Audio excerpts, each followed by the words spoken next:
this program has meant so much to me over my career. My fondest memories, with everything that I've been fortunate enough to experience, playing in the Olympics for Canada was the greatest experience in my career, bar none. So I think it's no secret, and I think it's obvious, what this country means to me, and to be a part of Canada basketball again is a huge honor and pleasure. Steve's value is paramount to the success of the organization. I just think when you have the best Canadian basketball player who says his best basketball experience was playing in the Olympic Games, and then he talks to the players about how it validated his improvement, how playing on the national team helped him become a better NBA player.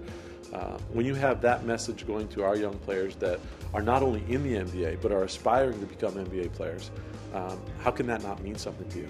Here's a guy that's from where you are, who has ascended to the top of his profession, a two-time MVP, and he's telling you about the value of playing for your country.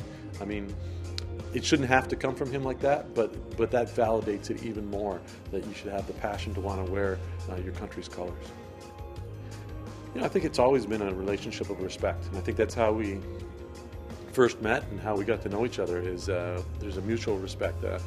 Him as a player and as a person, and me as a coach and as a person. And I think that we've gone on our different paths, and but our friendships always remain strong, and we stay in touch. And I followed his career, and I think I might have had a little something to do with it. I mean, I know he's had a lot of great coaches, but I know I had a little something to do with it, and he's also had a little something to do with my career as a coach as well. And I think there's a mutual respect factor.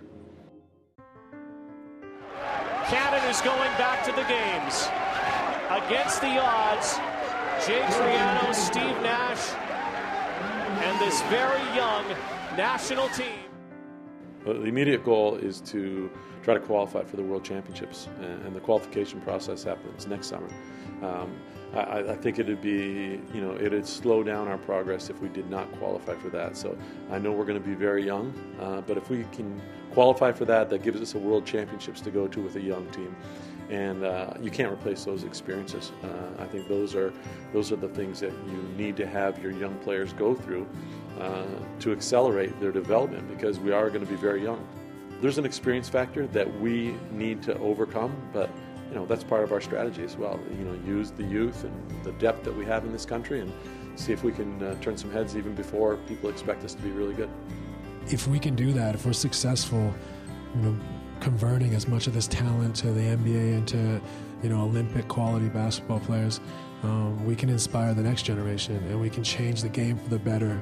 The pipeline and of players just keeps growing. I mean, we talk about the youth of some of the guys we have in camp, and then we look at our cadet and our junior team, and they're always in the hunt for a medal at the Worlds or the qualifications, and we're looking at them going, okay, there's another guy coming up who's going to be pretty good. He's going to challenge this guy, and I just like, where are they all coming from?